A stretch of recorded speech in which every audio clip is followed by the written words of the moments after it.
Why don't I know who I am anymore? That question has been following me for a while. I used to think I lost myself. Now I wonder if I was ever given the chance to know myself in the first place. Growing up, I wasn't simply told what I did. I was told who I was. I was asked, "What's wrong with you?" so many times that eventually I stopped asking whether something was wrong with the situation and I started asking what was wrong with me. Every label became another box I had to squeeze myself into. When I struggled in school, I believed I was lazy. Years later, I learned I had a disability. I wasn't lazy. I was surviving an education system that wasn't built for my brain. When people called me spoiled, I stopped believing I had the right to be upset when things were stolen or when my consent was assumed. When I was mocked for cutting my hair or expressing myself, I learned that my appearance somehow determined my worth and even my sexuality, which weird. When I was called too sensitive, I learned to laugh at jokes that hurt me because speaking up made me the problem. I became an expert at masking to the point that I didn't even know I was doing it for the longest time. I was great at performing, at becoming whoever everyone else needed me to be. Label after label, I lost sight of the person underneath all of them. The hardest part wasn't realizing I had autism instead of bipolar. The hardest part was realizing how many years I had spent trying to prove I wasn't the labels other people had given me. As a behavior therapist, I see this happen often. Parents tell me, "My child is manipulative, she is difficult, he's narcissistic." What I usually see is a child trying to survive, a child communicating the only way they know how, a child responding to an environment, not revealing their actual identity. That's why I've become cautious with labels, because labels can help us understand ourselves. They can also become cages. Sometimes the labels that wound us the deepest aren't usually the ones the doctor gives us. They're the ones our families repeat until we mistake them for our identity. Maybe the better question isn't, why don't I know myself anymore? Maybe it's, who would I have become if I hadn't spent my whole life trying to become who everyone else said I was? Welcome back to Thinking Out Loud. Hi, it's me, Kimberly. Before we begin, a quick note. This podcast is for reflection and conversation, not professional advice. Take what resonates and leave the rest. Here, we slow down and we explore life's gray areas, especially in relationships and behavior patterns we can observe and reflect on. I'm here to offer frameworks that help you understand your relationships, strengthen your thinking, and hold space for complexity. Let's get to thinking out loud. Layer by layer, I've been realizing how good I became at acting. I became good at performing the version of myself I was taught everyone expected, but I forgot there was a real complex person underneath it. For years, I thought I was crazy. I thought I was too sensitive. I thought I was the problem. I wasn't surviving my emotions. I was surviving the people who convinced me my emotions were the problem. That's the heartbreaking thing about growing up this way. The good moments are often frequent enough to make you question yourself when the bad moments return. As a child, when the people you depend on tell you who you are, you believe them. The turning point for me came when I became a parent. I started getting curious. My daughter did things that reminded me of stories I heard about myself growing up. She had meltdowns. She got frustrated. She struggled with transitions. The difference was that I chose to flip the script. Instead of asking, why is she being difficult? I started asking, what is making this difficult for her? What is she struggling with? Instead of, she's manipulative, I asked, what need is she trying to communicate? Instead of seeing bad behaviors, I started looking for unmet needs. Ironically, I learned this because of friends I made in adulthood. They would tell me, "Kimberly, you're doing your best. No wonder you're tired. You're not lazy. You're out of capacity, hun." No one had ever framed it that way before. So I started doing the same for my daughter. "You're overwhelmed. You're having some really big feelings. I know I said 5 minutes. You're right. I made a promise. I'm sorry. Let's try that again." When I forgot she was hungry because of my own time blindness, I didn't decide she was being dramatic. I set alarm clocks. I created routines. I used a timer, so when I said 5 minutes, I actually meant 5 minutes. I realized something that changed everything for us. Many of the behaviors I had been labeled for as a child weren't character flaws. They were predictable responses to inconsistent structures, unmet needs, and a nervous system that never felt safe. That realization was both freeing and painful because I understand now that parenting is hard. It's hard when you're exhausted. It's hard when your health is failing.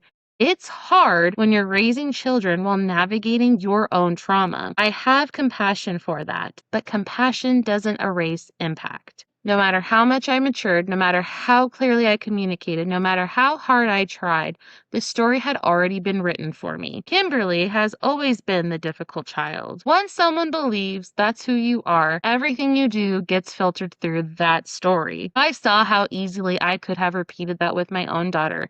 I refused. I chose different. Did I lose my temper sometimes? Absolutely. Did I make mistakes? Every parent does. The difference is that I refused to make my mistakes into her identity. I repaired, I apologized, I changed because she didn't give me my wounds. She shouldn't have to inherit them.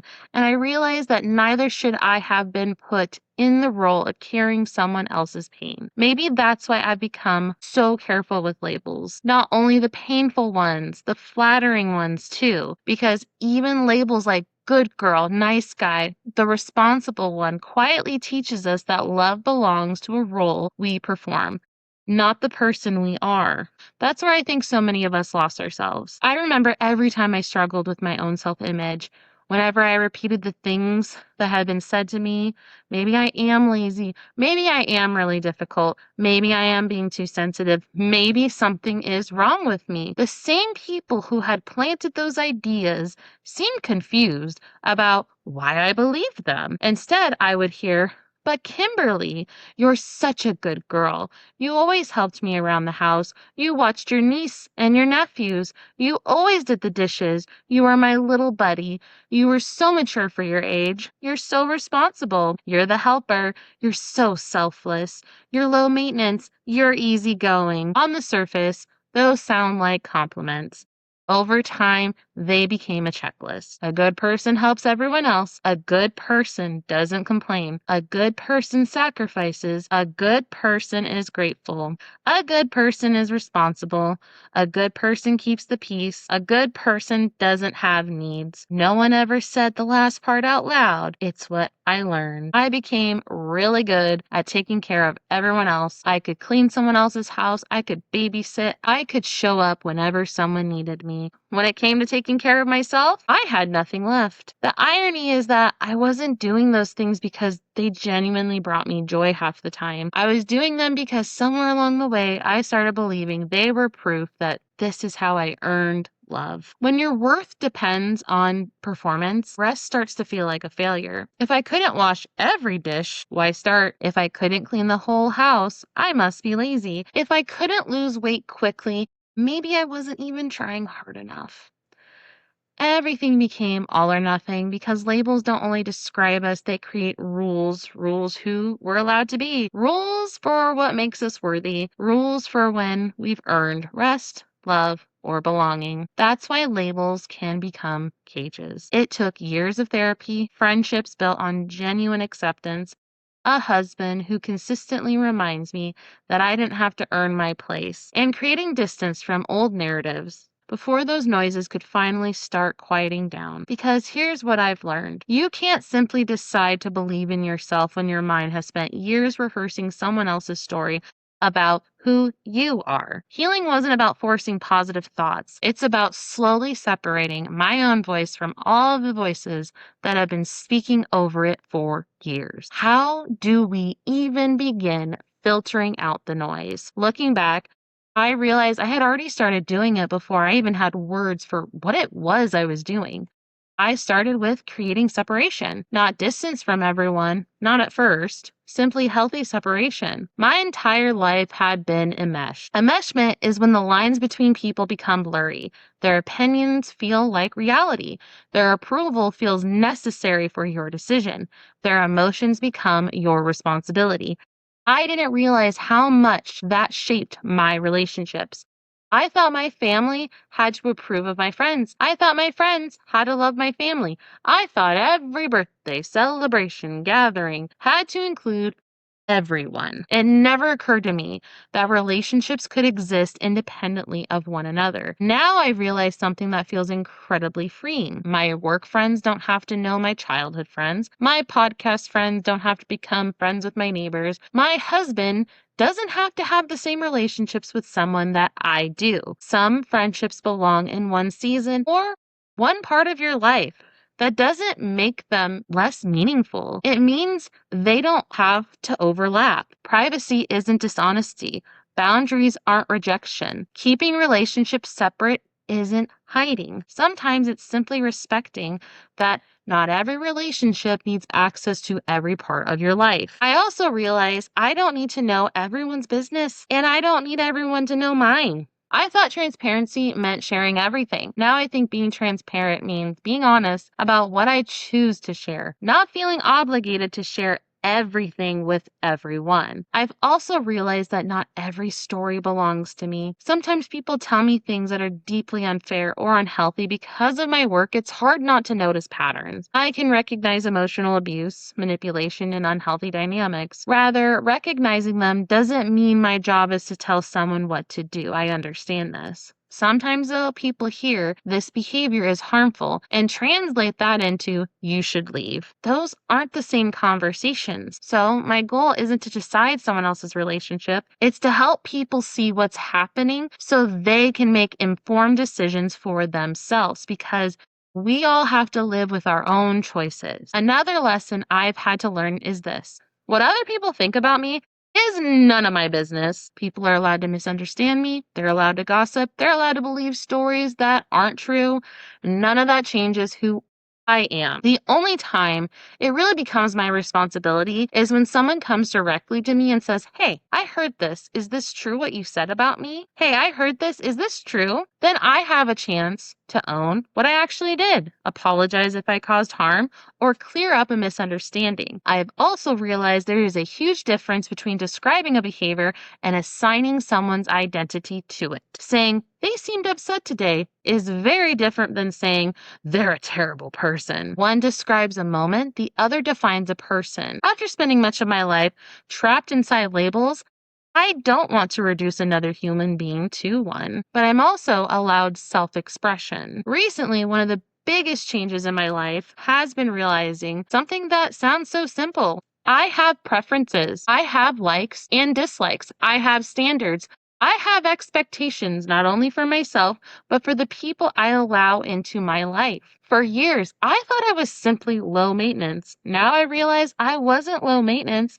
I simply didn't know I was allowed to have needs. I believed love meant accepting crumbs while pouring everything I had into everyone else. The heartbreaking part is that I became so good at it that I was disappearing. For a while, I became bitter. Not because people were taking from me, because I never gave them the chance to give back. That was a painful realization. I thought I was being selfless. In reality, I wasn't allowing my friendships to become reciprocal. I wasn't letting people care for me. I wasn't letting them support me, and I wasn't giving them the opportunity to know me. Connection requires vulnerability from both people. I had only learned how to give. I never learned really how to receive in a way that I could trust, that it was out of goodwill. I also realized something else. I am not extroverted, no matter how many times people try to tell me I am. I am an introvert who genuinely loves people, someone who had been starving for real connection, not constant interactions, real connection. And then came what I've been calling my first glow up. Ironically, it had almost had nothing to do with how I looked. This past week, I had panic attacks while thinking about it.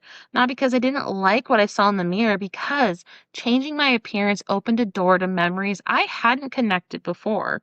Why I stopped caring about my appearance for so long. I spent years believing I wasn't attractive. Not because I had decided that for myself, because I had heard it enough that I accepted it to be true. I have been called a boy when I was a little kid. I had been called lesbian. I have been called ugly. Why? I don't know. And honestly, as I said in the beginning, it's none of my business why. And it wasn't my business to accept the label. Whenever I tried to express myself, there always felt like there was a consequence. I cut my hair. or styled it, I was mocked. If I experiment with my appearance, I was labeled. If I treasured something I owned, it often disappeared or got stolen. It became unsafe to enjoy things that made me feel like me. Even money carried shame. If I got contacts, new clothes, something that made me feel confident, I heard how expensive it was, how much had been spent on me, how lucky I should feel. Eventually, I stopped experiencing gifts as gifts. They felt like debts. I also carried that label of being a spoiled brat. Looking back, I don't think I understood what that word really meant. I only knew that every time I wanted something, expressed excitement about something, or was hurt by losing something, I felt guilty for having even wanted it in the first place. That's what labels do. They don't just tell you how others see you. Eventually, they become the lens which you see yourself. The most surprising realization came afterwards. I started wondering if what I had been calling spoiling myself as an adult wasn't spoiling myself at all. Maybe I was simply discovering my preferences for the first time. Maybe buying clothes I genuinely liked wasn't vanity. Maybe learning makeup again wasn't insecurity. Maybe getting my hair done wasn't trying to become someone else, and maybe it was finally giving myself permission to ask a question I'd never been allowed to ask. What do I like? This week after getting my hair cut, a friend took me shopping for makeup. Something felt different. For the first time, I wasn't searching for my forever style. I wasn't trying to finally become the perfect version of myself. I was simply exploring, trying new things, laughing, changing my mind, realizing I don't have to decide who I am all at once. I'm allowed to have phases. I'm allowed to evolve and change. I'm allowed to experiment. Maybe that's what a real glow up is. Not becoming someone new. Finally giving yourself permission to meet the person you could have been all along. I think the hardest part of this journey hasn't been figuring out who I am. It's been learning to trust myself enough to believe the answer. For a long time, I assumed everyone else knew me better than I knew myself. If someone told me I was lazy, I believed them. If they said I was difficult, I searched for the proof for them. If they questioned my intentions, I questioned them too. I outsourced my identity. I treated everyone else like they had access to a manual about me that somehow I never received, but they didn't. They had opinions. Some were loving, some were protective, some were projections, and some came from their own pain. None of them were the final authority on who I was. I don't think healing's becoming someone new. I think healing is getting quiet enough to hear your own voice underneath everyone else. Lately, I've been asking myself different questions. Instead of asking, am I a good person? I'm asking, is this aligned with my values? Instead of asking, will everyone approve? I'm asking, can I live with this decision? Instead of asking, who do people want me to be? I started asking, who am I becoming when no one is watching? Maybe knowing who you are isn't discovering one giant hidden truth. Maybe it's noticing 1,000 tiny preferences you've ignored your whole life. I like this. I don't like that. This relationship feels safe. That one doesn't. This value matters to me. That expectation doesn't belong to me anymore. Back to the question, why don't I know who I am anymore? I don't think I forgot who I was. I think I spent years listening to everyone else's description of me instead of introducing myself to myself. And maybe that's what I've been doing all along, not finding myself, finally meeting her. Maybe the question isn't, why don't I know who I am anymore? Maybe a better question is, how much of who I think I was actually chosen for me? Or maybe an even harder question is, if no one had told me who I was growing up, who would I have become? I'd love to hear your thoughts. What labels have you carried that no longer feel like they belong to you? What have you discovered about yourself once you started questioning them? Whether you leave a comment, send me a message, or simply sit with those questions yourself, I hope this conversation stays with you. Thank you for slowing down and thinking out loud with me. Until next time, take care of yourself and remember, you don't have to become someone new to find yourself. Sometimes healing isn't simply giving yourself permission to meet the person who was there all along, beneath the labels, beneath the expectation, and beneath all the noise. Sometimes the hardest part of becoming yourself isn't finding your voice. It's realizing how many other voices you've mistaken for your own. I'll see you in the next episode.